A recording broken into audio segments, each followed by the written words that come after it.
चलो अब स्टार्ट करते हैं।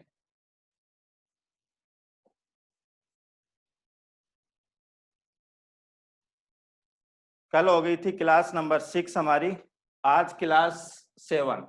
तो मैट्रिक्स से रिलेटेड रिजल्ट कल हमने कुछ लिख लिए थे, बाकी जो रिजल्ट है मैट्रिक्स से रिलेटेड वो अब फिर लिखते हैं यहाँ से। नेक्स्ट आता है आपका रैंक। तो रैंक ऑफ ए का ये मैं पहले भी लिखा चुका हूँ। रैंक ऑफ ए क्या आपको लिखवाया था? Number of LI rows in A.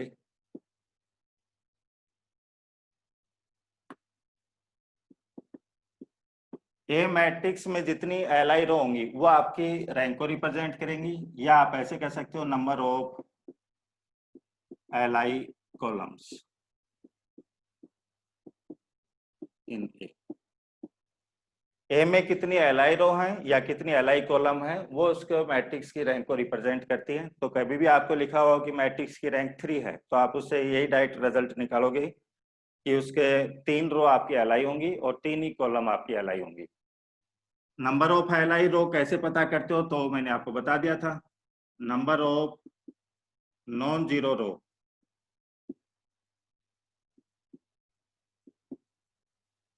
In echelon form of A.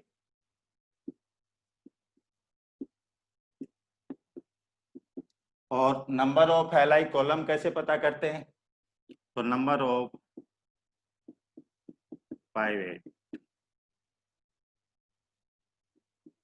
In echelon form A.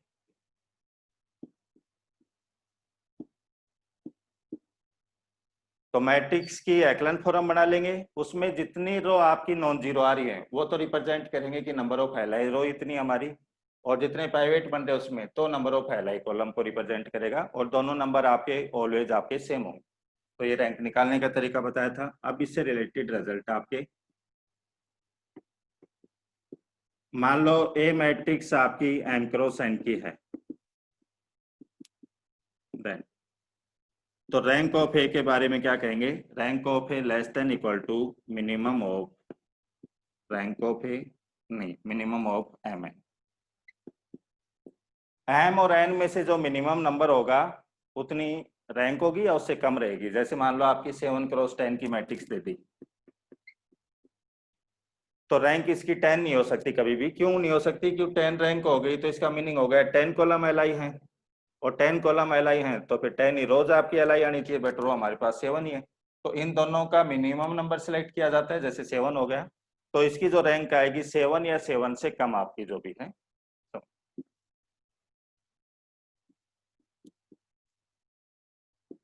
Rank of A B less than equal to minimum of rank of A rank of B, ये रहता है आपका।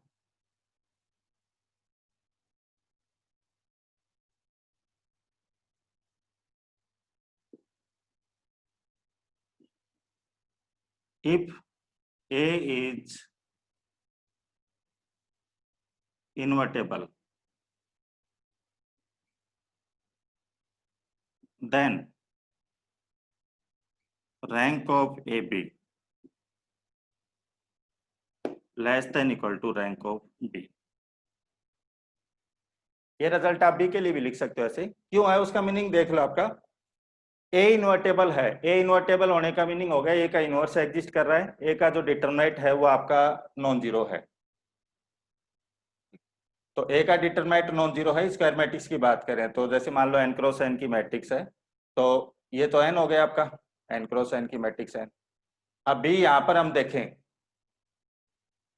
तो ये तो N fix हो गया। अब दोनों का मिनिमम नंबर सेलेक्ट रहेगा आपका, उससे ए बी की रैंक लेस देन इक्वल रहेगी, तो ये तो नंबर फिक्स ही हो गया एन। अब सब कुछ किसके ऊपर डिपेंड करेगा? बी की रैंक के ऊपर। मान लो बी की रैंक एन ही आ गई जब, तो दोनों का मिनिमम एन, तो एन से लेस देन इक्वल, या बी की रैंक एन से कम होकर के आ गई तो फिर दोनों का मिनिमम नंबर इस वाली रैंक वो सिलेक्ट होगा आपका। ठीक है, तो सब कुछ किसके ऊपर डिपेंड करेगा? हमारा रैंक ऑफ बी के ऊपर।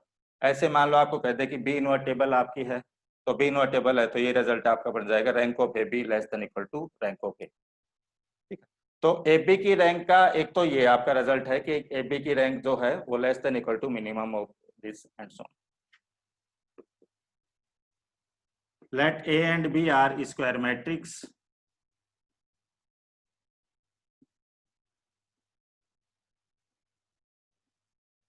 of order n, then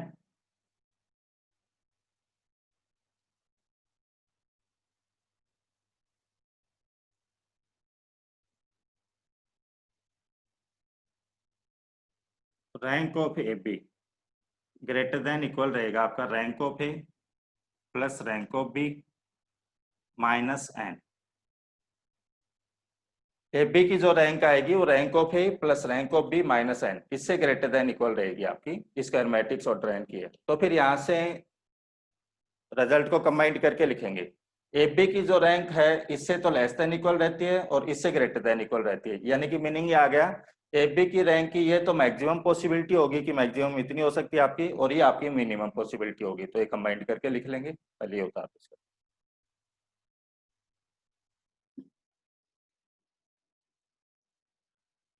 इन दोनों को कंबाइंड करके अब यहां से हम लिख रहे हैं नेक्स्ट रिजल्ट हमारा 5।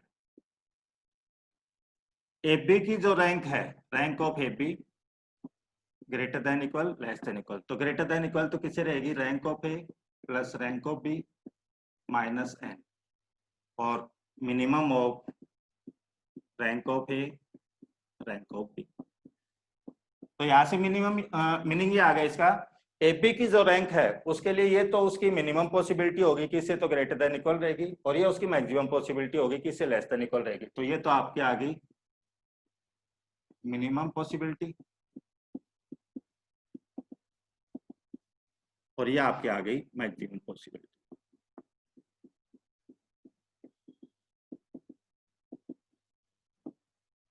ठीक है, ये तो स्क्वायर मैट्रिक्स में लिख लिया। और वैसे आपकी हो ए मान लो आपकी a i j m cross r की है, बी आपकी a i j r cross कुछ एम, ऐसा है। Then rank of A B greater than equal रहेगी आपकी rank of A plus rank of B minus, और ये जो आपका कॉमन नंबर है आर। तो स्क्वायर मैट्रिक्स में आपका ऊपर आ गया, स्क्वायर मैट्रिक्स नहीं है तो फिर हमने यहां से नीचे से लिख लिया।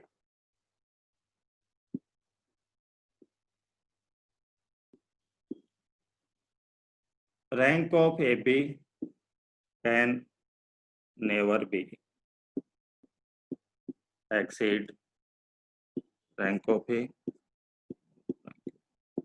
ए बी की जो रैंक है वो ए की रैंक और बी की रैंक से ज्यादा नहीं जा सकती आपकी। वो पहले वाले रिजल्ट में भी हमने लिख दिया था कि rank of A B less than equal to minimum of rank of A rank of B.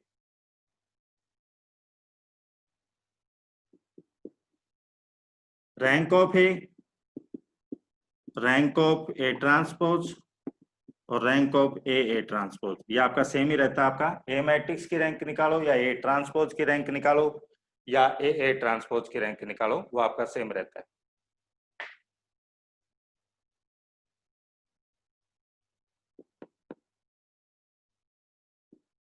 Trace of A B is equal to trace of B. A B का ट्रेस निकालो या बी ए का trace निकालो, आपका same रहेगा आपका always. ये result काम में आएंगे इसलिए लिखवा रहे हैं यहाँ पर। ट्रेस का मीनिंग क्या रहता है, डायगोनल एलिमेंट का सम। तो ए बी का ट्रेस निकालो या बी ए का ट्रेस निकालो, आपका सेम आएगा। डिटरमिनेंट के बारे में ऐसे नहीं कह सकते हम, determinant of A B not equal to determinant of B. आप ये नहीं कह सकते कि ए बी और बी ए का डिटरमिनेंट आपका सेम आएगा, आप भी सकता है नहीं भी आ सकता है, सुन दो भी। एबी के डिटरमिनेंट का कल क्वेश्चन करवा रहे थे जब लिखवा भी दिया था, एबी का जो डिटरमिनेंट है वो आपका इक्वल किसके रहता है, determinant of A into determinant of B आपका। इस ट्रेस की बात होगी हमारी, ए का ए ट्रांसपोज का या ए ट्रांसपोज का रैंक निकालो, आपका सेम आएगा। ये पॉइंट लिख लो इसके।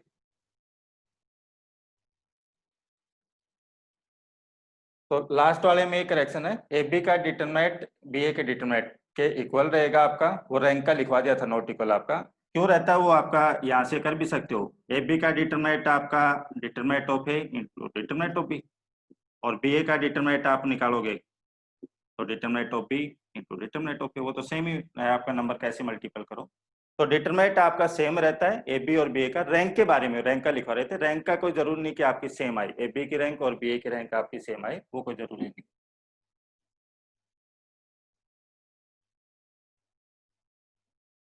तो ए बी की रैंक की मिनिमम पॉसिबिलिटी और मैक्सिमम पॉसिबिलिटी वो हमने कर ली।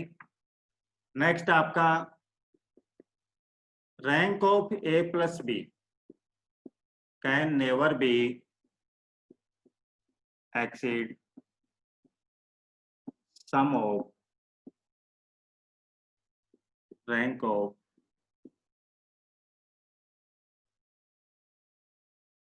A and B. That is rank of A plus B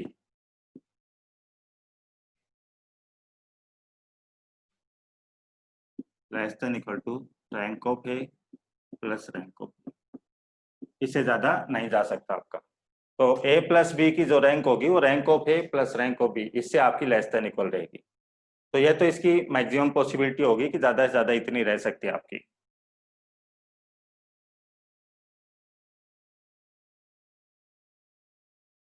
यहां से आप इसको ऐसे भी लिख सकते हो, rank of A plus B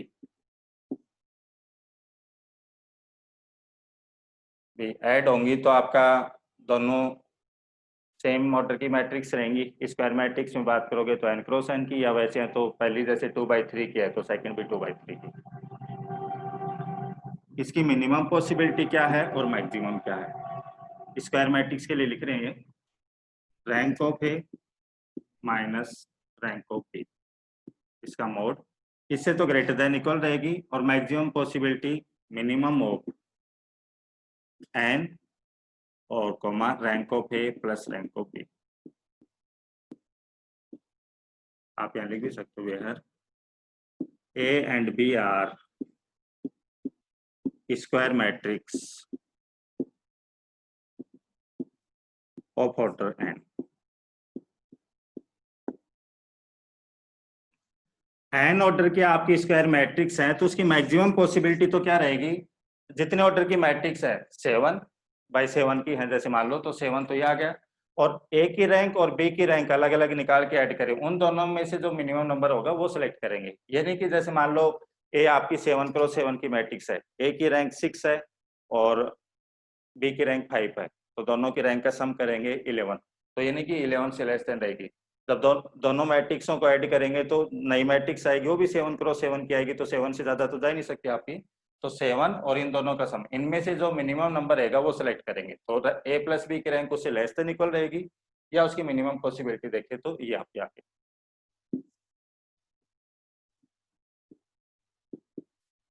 rank of matrix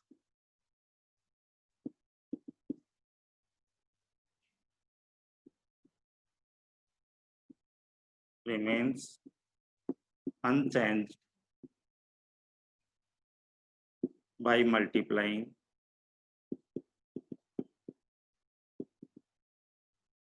its by non-singular matrix।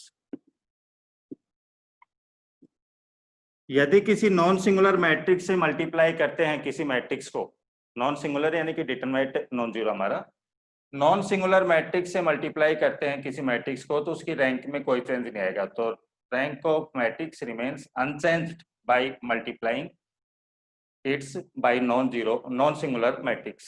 Non singular matrix से मल्टीप्लाई करने पर रैंक में कोई चेंज नहीं आएगा आपका एक ही रैंक में।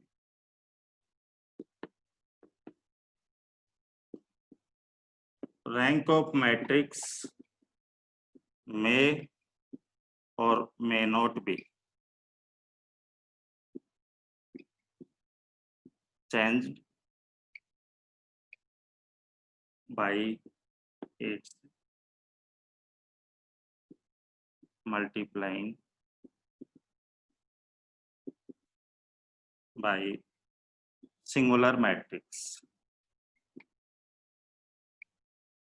तो दो रिजल्ट हो गए कंबाइंड में। आप ऐसे कह सकते हो किसी मैट्रिक्स को नॉन सिंगुलर मैट्रिक्स से मल्टीप्लाई कर रहे हो तो जो मैट्रिक्स आएगी तो रैंक में कोई चेंज नहीं आएगा आपका। सिंगुलर मैट्रिक्स से मल्टीप्लाई करते हो आप सिंगुलर मैट्रिक्स से तो रैंक चेंज हो भी सकती है, नहीं भी हो सकती है। आपकी दोनों ऑप्शन है आपके पास कि मे और may not be. But singular non singular matrix से मल्टीप्लाई करेंगे तो रैंक में कोई चेंज नहीं आएगा हमारा। ये रैंक के रिजल्ट रह गए हमारे। अब इसी में मान लो आप स्क्वायर मैट्रिक्स में दे दें, क्यूब में दे दें, तो फिर हम कैसे करेंगे वो नेक्स्ट रिजल्ट में लिख लेंगे। पहले ये उतार दो इसको।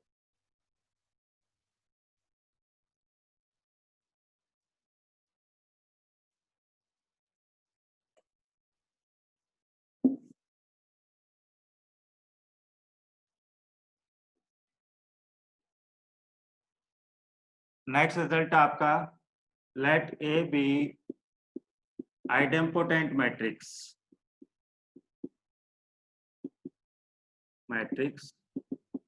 Of order n, then A आपकी मान लो आइडेम्पोटेंट मैट्रिक्स है, A square is equal to A. तो फिर रिजल्ट हमारा क्या रहता है, rank of A plus rank of A minus I identity matrix is equal to n, जितने ऑर्डर की मैट्रिक्स है। अब ये रिजल्ट क्यों आता है, ये आगे आइगन वैल्यू वाले हम करेंगे, वहाँ क्लियर भी हो जाएगा हमारा कि आइगन वैल्यू 0 और 1 रहती है, वहां से कनेक्ट करेंगे चीजों को। बट अभी एज ए रिजल्ट हमारा कि ए की rank plus A minus I की rank is equal to n, ऐसा क्वेश्चन आया हुआ अभी था, तो क्वेश्चन भी करवाएंगे तब बता देंगे इसका।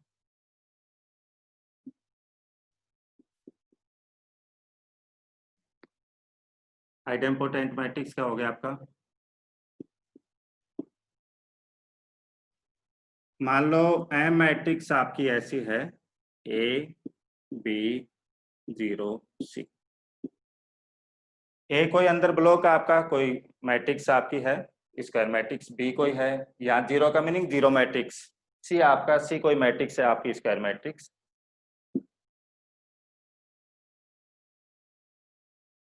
और ऐसा है आपका such that rank of A R1 है, रैंक ऑफ बी आपका R2 है, rank of C is equal to R3 है। देन रैंक ऑफ एम, इसके बारे में क्या कहेंगे आप?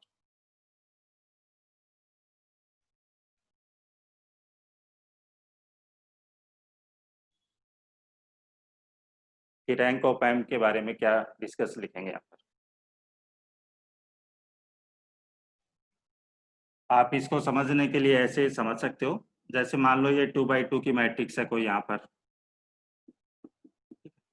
इधर आपकी 2x2 की होगी, ये जीरो मैट्रिक्स होगी आपकी 2x2 की मान लो, ये आपकी सी मैट्रिक्स होगी 2x2, ऐसा करके सोच सकते हैं। तो टोटल आपकी 4x4 की मैट्रिक्स है। तो रैंक ऑफ एम है वो ग्रेटर देन इक्वल रहेगा आपका R1 प्लस R3 से, इससे ज्यादा नहीं जाएगा। तो वो बना करके देख भी सकते हो यहाँ पर, मान लो जैसे यहाँ पर ये हो गया, ऐसा कुछ आ गया।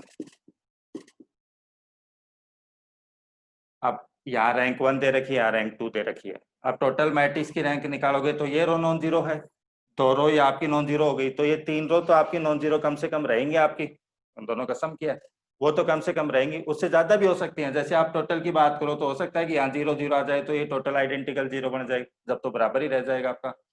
ये नॉन जीरो आ गया तो फिर ये रो भी आपकी नॉन जीरो हो गई, तो फिर R1 प्लस R3 से ग्रेटर देन चली जाएगी एम की रैंक आपकी।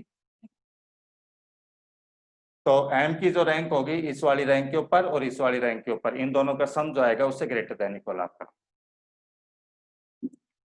इसी में आ जाए मान लो आपका let A B square matrix of order n such that a square is equal to 0, then rank of A के बारे में हम क्या कहेंगे यहाँ पर? आपको निलपोटेंट मैट्रिक्स दी हुई है इंडेक्स 2 की, n क्रॉस n की आपकी कोई मैट्रिक्स है और ड्रेन दिया हुआ है, तो ए की रैंक के बारे में यहाँ पर क्या डिस्कस करेंगे कि ए की रैंक क्या क्या हो सकती है यहाँ पर? इसका दूसरा तरीका बताएंगे कि किस टाइप से और निकाल सकते हैं, बट यहाँ पर हम देखें तो देखो आपको ये लिखवाया था rank of A plus rank of B minus n, ये लेस देन इक्वल रहता है रैंक ऑफ ए बी से।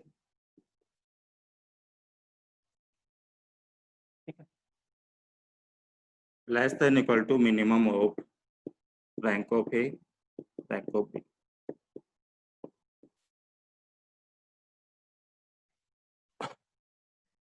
Rank of A plus rank of B minus N, इससे ग्रेटर देन इक्वल आपका रैंक ऑफ ए बी, और rank of A B less than equal रहता है minimum of rank of A rank of B. अब यहां से आप A is equal to B put करो तो देखो rank of A plus rank of A minus N less than equal to B की जगह यहाँ पर ए पुट करोगे तो ए स्केयर बन जाएगा, और ए स्केयर आपको जीरो मैट्रिक्स दे रखे यहाँ पर, ए स्केयर हमारा जीरो मैट्रिक्स है तो जीरो मैट्रिक्स की रैंक जीरो, और less than equal to minimum of rank of. ये जो नंबर है जीरो या जीरो से छोटा, ये जो नंबर है जीरो या जीरो से छोटा, बट यहाँ से हम देखें तो नेगेटिव तो रैंक ए की हो नहीं सकती, तो जीरो से छोटा तो जा नहीं सकता आपका, तो किसके इक्वल रहेगा आपका जीरो के इक्वल, तो 2 times rank of A minus n is equal to zero. Zero से छोटा थोड़ा चला जाएगा, ए की रैंक जीरो से छोटी तो आ ही नहीं सकती, तो जीरो आपका। तो यहाँ से rank of A is equal to n by to.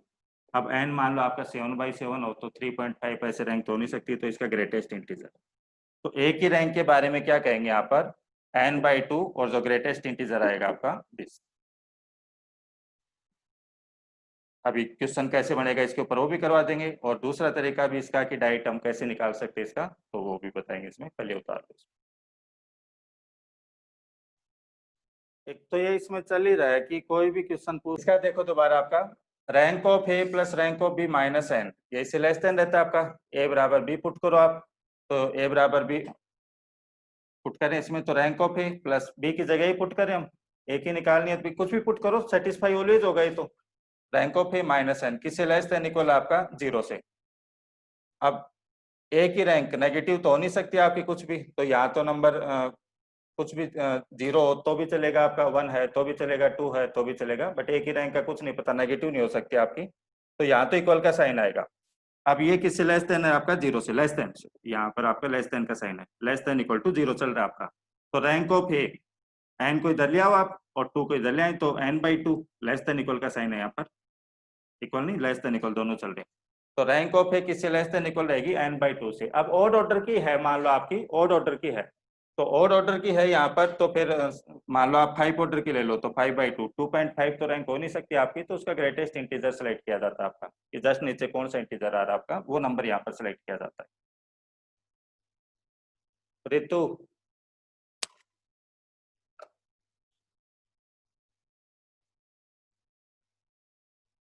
हाँ, क्या पूछना था अब इसमें बताओ।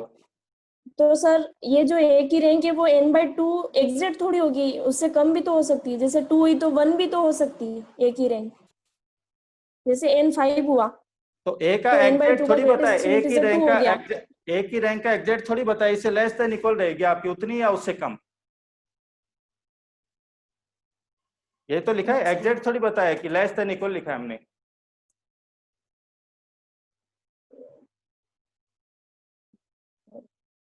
तो ए की rank less than equal to n/2 आपकी। कितना पूछ रहे हैं, आइडेम्पोटेंट मैट्रिक्स की रैंक और ट्रेस आपका सेम रहता है क्या? हाँ सेम रहता है बिल्कुल, आइडेम्पोटेंट मैट्रिक्स में वो तो करवाएंगे, आइगन वैल्यू से कनेक्ट करेंगे, 0 या 1 ही रहती है आपकी, 0 0, मान लो 5x5 की मैट्रिक्स है, 3 आइगन वैल्यू आ गई 0 आपकी, और 2 आइगन वैल्यू आ गई 1, ऐसा आ गया। अब ए कुछ भी मैट्रिक्स आपकी हो वो सिमिलर रहेगी आपकी डायगोनल मैट्रिक्स की, ऑलवेज डायगोनल रहती है, तो डायगोनल मैट्रिक्स में आपका क्या रहेगा, 3 जगह तो 0 1, तो इसका ट्रेस कितना आपका 2 है, और रैंक भी आपकी 2 ही है, तो ट्रेस और जो पूछ रहे हो आप मैट्रिक्स की रैंक सेम रहती है वो आइडेम्पोटेंट में, तो आइगन वैल्यू से कनेक्ट करेंगे, वहां पर लिखवाएंगे। तो ए की रैंक आपकी less than equal to n/2।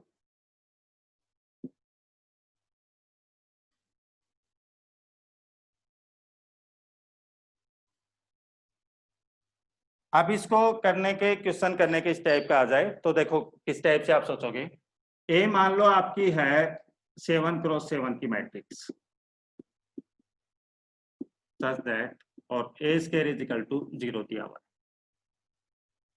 To index की निलपोटेंट मैट्रिक्स दी हुई है। देन रैंक ऑफ ए के बारे में आप क्या कहोगे? तो ये जो रिजल्ट लिखवाए थे केवल ए स्क्वायर इज इक्वल टू 0 दिया हुआ है उसके लिए लिखवाया था, तो यहाँ से आप निकालोगे तो rank of A less than equal to 7/2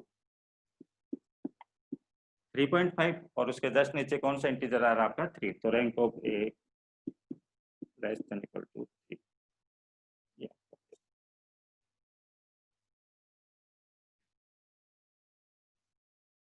ये तो इससे हो गया। अब दूसरा तरीका इसका देखो क्या है आपका सेकंड तरीका, वो अब आपका a³ दिया हुआ हो a4 दिया हुआ हो, उससे ये चीज कनेक्ट कहाँ से है, तो ये तो जॉर्डन कैनोनिकल फॉर्म करवाएंगे वहां से कनेक्ट है कि आपके ब्लॉक बनेंगे इस टाइप के, तो वो चीज तो अभी बताई नहीं है, केवल आप क्वेश्चन करने का तरीका यहाँ पर देख लो।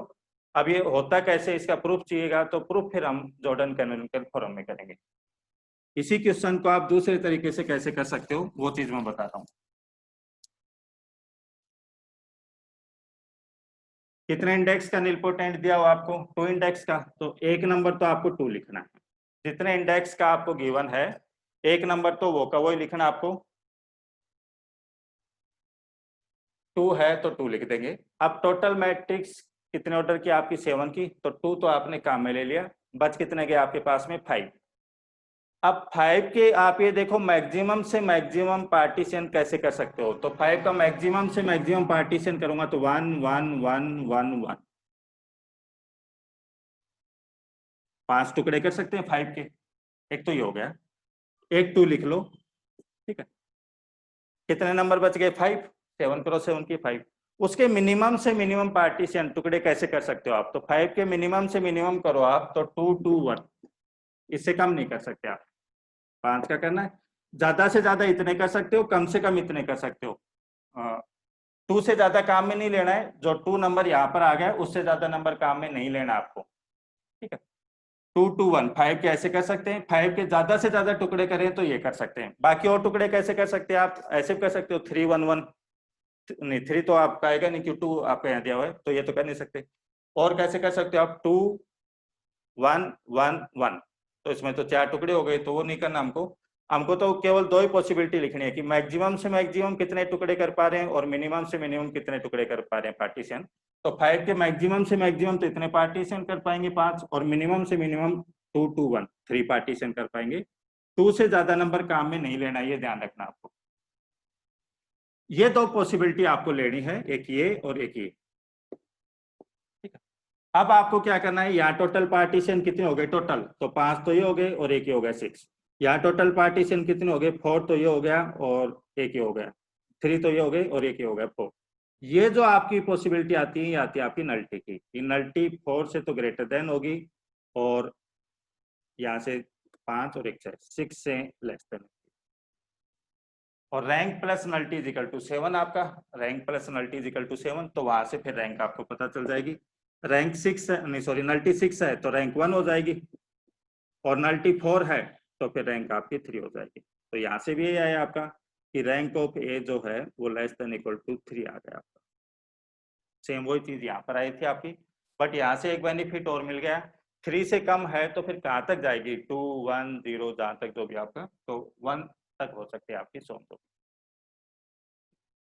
एक बार इसको लिख लो, फिर a³ का भी करके देख लेंगे, a4 का भी करके देख लेंगे एंड सो। तो ये तो हो गया ए स्क्वायर को लेकर के।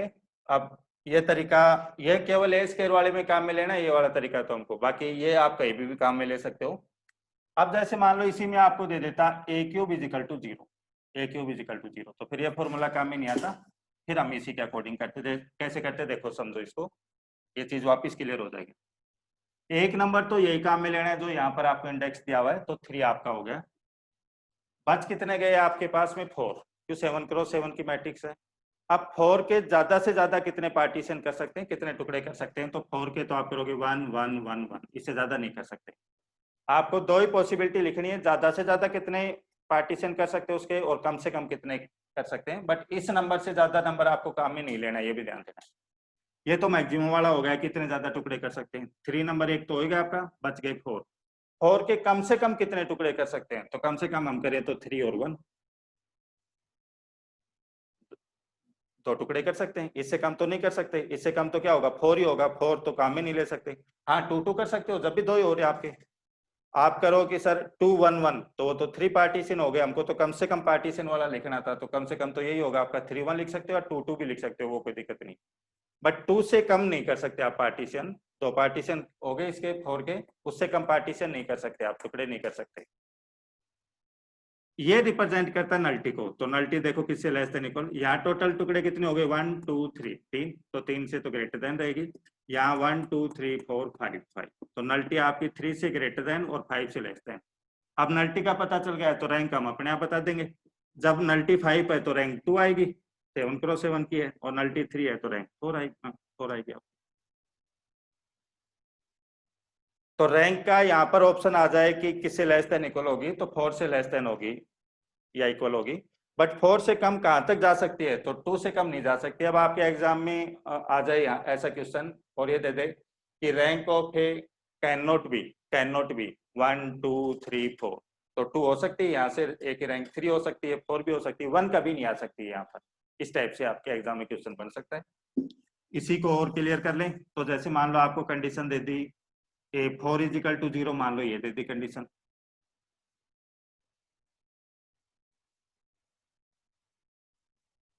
ए मान लो आपकी है ए आई जे 11 क्रॉस 11 की, ऐसा दे दिया, और ए 4 इजिकल टू 0 ये कंडीशन दे दी। तो वही एक नंबर तो 4, बच गए कितने आपके पास में 7, तो 7 बच गए, तो ज्यादा से ज्यादा टुकड़े कितने कर सकते हो, 7 1 1 1 1 1 1 1।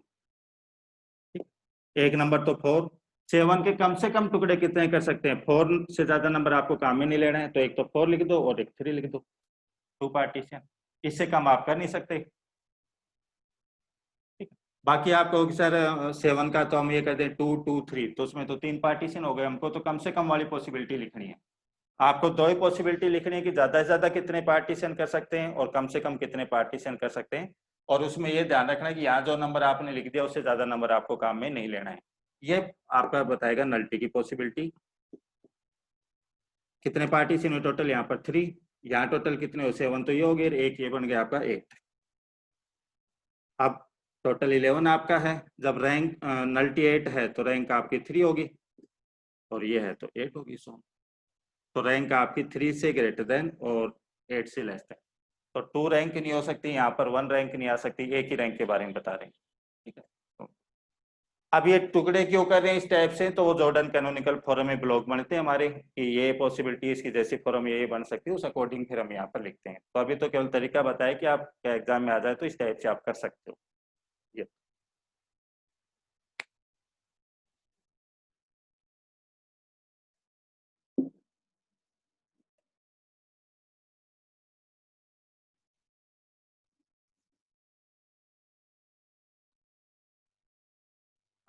अब रैंक से या सिस्टम ऑफ लीनियर इक्वेशन से रिलेटेड कुछ क्वेश्चन जो एग्जाम में आए हुए हैं, नेट में या गेट में जो भी, तो जैसे क्वेश्चन आपका है ए मान लो आपकी कोई मैट्रिक्स है 4 क्रॉस 7 की, बी मैट्रिक्स मान लो आपकी है 7 क्रॉस 4 की, और सच दैट ये भी कंडीशन दे रखी है ए बी इजिकल टू, अब ए बी को मल्टीप्लाई करेंगे तो आपकी आएगी 4/4 की। तो ए बी आइडेंटिटी मैट्रिक्स आ रही है 4/4 की, I4 लिख दिया है, तो A B is equal to identity matrix 4/4 की, ये है। Then two correct statements,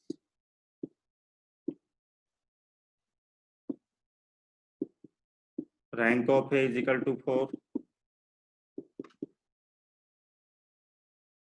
rank of B is equal to 3,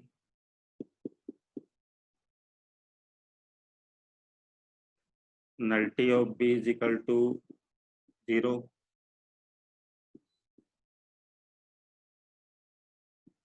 AB BA is equal to I7, BA multiply करेंगे तो 7 क्रॉस 7 की आएगी, तो BA is equal to I7, 7 cross 7 की आइडेंटिटी मैट्रिक्स।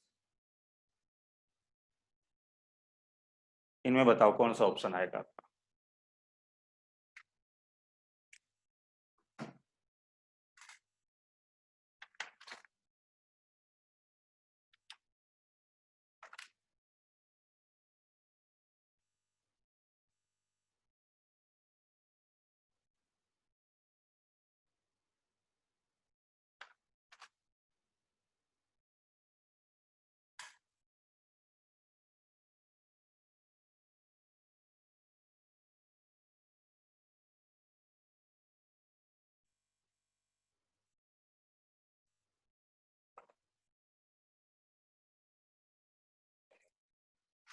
तो देखो इसका सॉल्यूशन, आपको कंडीशन क्या गिवन है, A B is equal to I4, A B जो है आपको आइडेंटिटी मैट्रिक्स दे रखी है, ठीक है।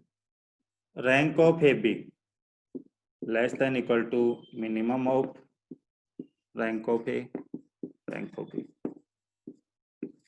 ये फॉर्मूला रहता है हमारा। ए की रैंक 4 से ज्यादा नहीं जा सकती, बी की 4 से ज्यादा नहीं जा सकती, यहां से तो ये पता है हमको। अब ए बी आपको आइडेंटिटी दे रखा है, आइडेंटिटी मैट्रिक्स की रैंक तो कितनी होती है, जितने ऑर्डर की मैट्रिक्स है आइडेंटिटी मैट्रिक्स की, तो 4 ऑर्डर की मैट्रिक्स है, तो ए बी की रैंक तो 4 दे रखी है आपको क्वेश्चन में। ए की रैंक और बी की रैंक के बारे में आपको पता नहीं, जो भी है दिस। अब यहां से देखो 4 जो है वो लेस देन इक्वल होना चाहिए मिनिमम ऑफ इन दोनों का मिनिमम। अब यहाँ से मिनिमम नंबर सेलेक्ट करोगे तो ए और बी की रैंक 4 से ज्यादा तो ऐसे भी नहीं जा सकती, तो न तो यहाँ 4 से ज्यादा नंबर आएगा, न यहाँ 4 से ज्यादा नंबर आएगा, वो यहाँ से पता है। 4 से कम किसी का भी लिखते हो, ए की रैंक या बी की रैंक किसी की भी 4 से कम लिखते हो, तो फिर दोनों का मिनिमम नंबर वो सिलेक्ट हो जाएगा, फिर ये रिलेशन यहाँ पर सेटिस्फाई नहीं होगा। मान लो यहाँ पर 4 लिख दिया, यहाँ पर 3 लिख दिया, तो दोनों का मिनिमम 3 सिलेक्ट हो गया, तो 4 लेस देन 3 वो आपका पॉसिबल ही नहीं है। तो यहाँ से ये पता चला हमको कि ए की रैंक वो भी 4 लिखनी पड़ेगी, बी की रैंक वो भी 4 लिखनी पड़ेगी। 4 से ज्यादा तो यहाँ से नहीं लिख सकते, पता है, और 4 से कम लिखेंगे तो दोनों का मिनिमम नंबर वो सिलेक्ट हो जाएगा, फिर वो रिलेशन सेटिस्फाई नहीं होगा। तो यहाँ से तो ये आया आपका रैंक ऑफ ए और रैंक ऑफ बी 4 है आपकी, ये पता चल गया। तो ए की रैंक 4 है, ठीक आपका है, बी की रैंक 3 गलत हो गया। अब बी की नल्टी के बारे में बात करो, तो या तो यहां से बात कर सकते हो आप, बी आपकी 7 क्रॉस 4 की मैट्रिक्स है, ठीक है, तो इसके कोरोस्पोंडिंग बी के कोरोस्पोंडिंग जो लीनियर ट्रांसफॉर्मेशन होगा आपका R4 to R7, या वैसे भी कह दो rank plus nullity is equal to number of variable 4, वहां से भी लिख सकते हो। तो यहां से हम देखें, यहां से तो rank plus nullity is equal to 4, ये डायमेंशन रहती है, नंबर ऑफ वेरिएबल वो यहाँ से पता है, नहीं भी लीनियर ट्रांसफॉर्मेशन में चेंज करो तो रैंक आपके पास में 4 आ गई, तो यहाँ से नल्टी कितनी आएगी, 0, ठीक है आपका, तो नल्टी 0 है, बी की नल्टी 0 है। लीनियर ट्रांसफॉर्मेशन से कर लो, नहीं भी करो तो सेलर्स लॉ अप्लाई करो, rank plus nullity is equal to number of variable, आपका 4 है यहाँ पर, नल्टी 0 आ गई। B A is equal to I7, मान लो ऐसा आ जाता है, बी ए 7 क्रॉस 7 की तो मैट्रिक्स बनेगी, बट वो आइडेंटिटी मैट्रिक्स बन गई, तो फिर यहीं से चेक करो, B A is equal to I7 आ जाता है, तो फिर इसी फॉर्मूले से आप देखो बी ए की रैंक आप क्या लिखोगे, rank of B A less than equal to minimum of rank of A, rank of B. अब बी ए की रैंक तो 7 आ जाएगी, क्यों, बी ए आपको आइडेंटिटी मैट्रिक्स दे रखी है, तो यहाँ तो 7 आ जाएगा। अब दोनों का मिनिमम नंबर जो भी सिलेक्ट होगा वो, और उससे लेस देन 7, तो पॉसिबल ही नहीं आएगा, क्यों, यहाँ 4 से ज्यादा नंबर नहीं आ सकता, यहाँ 4 से ज्यादा नंबर नहीं आ सकता, तो इन दोनों का मिनिमम नंबर सिलेक्ट करोगे, और फिर यहाँ पर 7 आ रहा है, तो रिलेशन कभी सेटिस्फाई नहीं होगा आपका, ठीक है। तो बी ए जो है वो कभी भी क्या नहीं बन सकती, आपकी I7 नहीं बन सकती, या लीनियर ट्रांसफॉर्मेशन में चेंज करके कर सकते हो कि I7 बन गई तो रैंक 7, तो रैंक 7 आपकी नहीं हो सकती कभी, सोन जो भी आपका, बट यहाँ से क्लियर हो रहा है आपका सोन, तो ये ऑप्शन आपका गलत है। तो ये हो गया, नेक्स्ट क्वेश्चन लिखो चलो।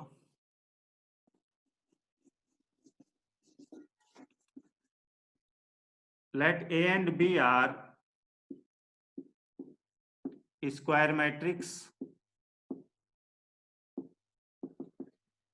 of order n। A और B दोनों आपकी स्क्वायर मैट्रिक्स हैं ऑर्डर n की, सच दैट, और क्या कंडीशन दे रखी है, ए बी बराबर बी ए बराबर 0। ए और बी को मल्टीप्लाई करें कैसे भी तो 0 मैट्रिक्स आ रही है आपकी, एंड ए प्लस बी जो मैट्रिक्स है, ए प्लस बी भी एन ऑर्डर की बनेगी आपकी, इज इनवर्टेबल। ये कंडीशन आपको दी हुई है। Then choose correct statements. First, rank of A is equal to rank of B. Second, rank of A plus rank of B is equal to n. Third option, nullity of A plus nullity of B is equal to n. और fourth option, A minus B is invertible। Solve करो इसको, देखो देखो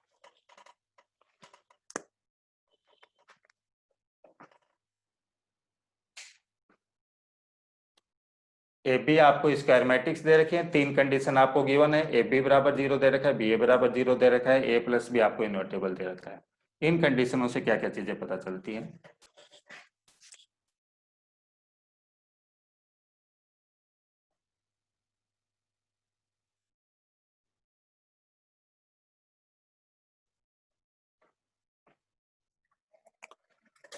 तो देखो इसके solution का, ठीक है, मैच कर लेना अपना। तीन कंडीशन आपको गिवन है, ए बी बी ए और ए प्लस, ये तो 0 दे रखे हैं, ए प्लस भी आपको इन्वर्टेबल दे रखी है, ठीक है।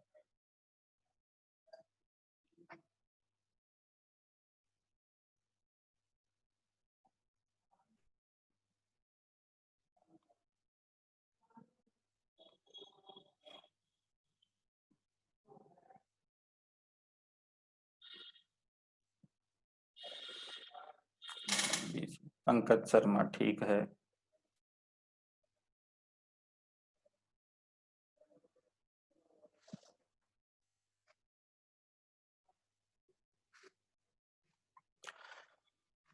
देखो सॉल्यूशन इसका, एबी की रैंक का आपको मैंने बताया था, एबी की जो रैंक होगी वो rank of A plus rank of B minus N, इससे ग्रेटर देन रहेगी, और minimum of rank of A rank of B रहता है, ये था।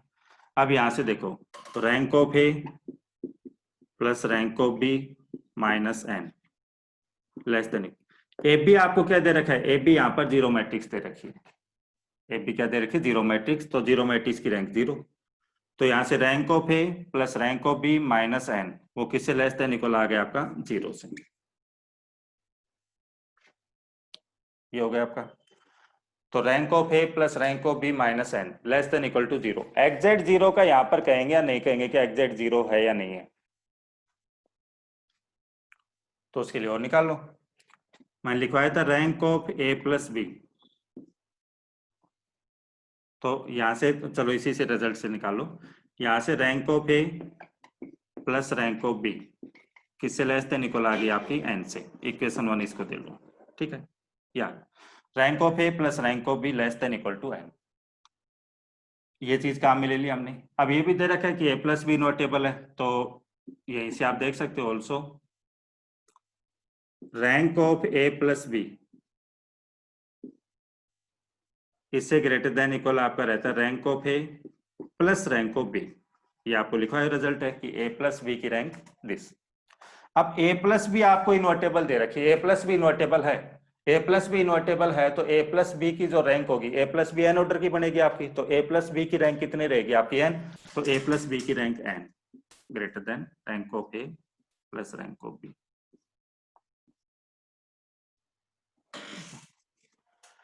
तो इक्वेशन 1 से तो यह है कि rank of A plus rank of B N से लेस देन इक्वल है, और यहाँ से आगे rank of A plus rank of B N से ग्रेटर देन इक्वल है। तो दोनों को कंबाइंड करेंगे तो आपका क्या लिखाएगा, rank of A plus rank of B is equal to N. ये आ गया।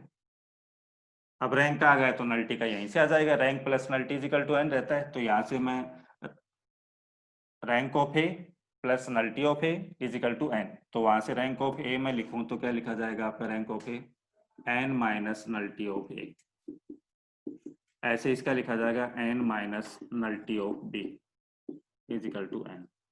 ठीक, तो यहाँ से इन दोनों टर्मों को इधर ले जाओ, तो nullity of A plus nullity of B is equal to N. ये भी आपका आ गया। तो rank of A plus rank of B N, nullity of A plus nullity of B N. A की रैंक और बी की रैंक दोनों की सेम ही हो ऐसा कोई जरूरी नहीं है। जैसे मान लो 7 ऑर्डर की मैट्रिक्स आपकी, समझना 7 ऑर्डर की मैट्रिक्स है, तो ए की रैंक प्लस बी की रैंक इज इक्वल टू, दोनों का सम करेंगे तो इज इक्वल टू 7 आएगा। तो वहां से ये थोड़ी है कि 3.5 रैंक होगी दोनों की, ऐसा नहीं है। तो दोनों की रैंक सेम हो ऐसा कोई जरूरी नहीं है हमारा। ए प्लस बी इनवर्टेबल है, तो यहाँ से आप ट्राई करो कि ए माइनस बी इनवर्टेबल आ रही है कि नहीं आ रही है। तो आप देख सकते हो ए माइनस बी का होल स्क्वायर, तो मैं निकालूंगा तो ये क्या लिखा जाएगा, A minus B A minus B. तो यहां से मल्टीप्लाई करोगे ना, A square minus A B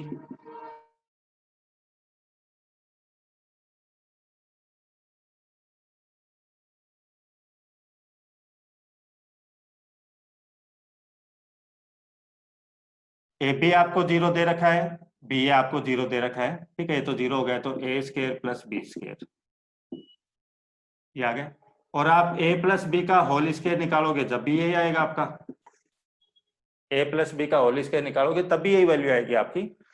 तो इसका मीनिंग आ गया ए माइनस बी का होल स्क्वायर बराबर आ गया ए प्लस बी के होल स्क्वायर के। तो अब ए प्लस बी आपको इनवर्टेबल दे रखी है, ए प्लस बी का डिटरमिनेंट नॉन जीरो है, तो ए प्लस बी का डिटरमिनेंट नॉन जीरो है, तो ए प्लस बी का होल स्क्वायर उसका जो डिटरमिनेंट आएगा, ये दोनों मैट्रिक्स बराबर ही तो हैं, तो ए माइनस बी के होल स्क्वायर का डिटरमिनेंट भी नॉन जीरो आएगा। यानी कि ए माइनस बी का डिटरमिनेंट की बात करें तो वो भी नॉन जीरो रहेगा। यदि किसी मैट्रिक्स सी मैट्रिक्स मान लो इसको, सी स्क्वायर का डिटरमिनेंट नॉन जीरो है, सी स्क्वायर का डिटरमिनेंट नॉन जीरो है, तो कंफर्म है सी का डिटरमिनेंट भी नॉन जीरो रहेगा हमारा।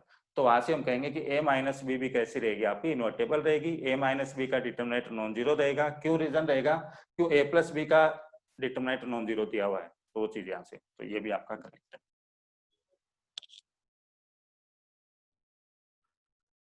तो ये कुछ क्वेश्चन थे।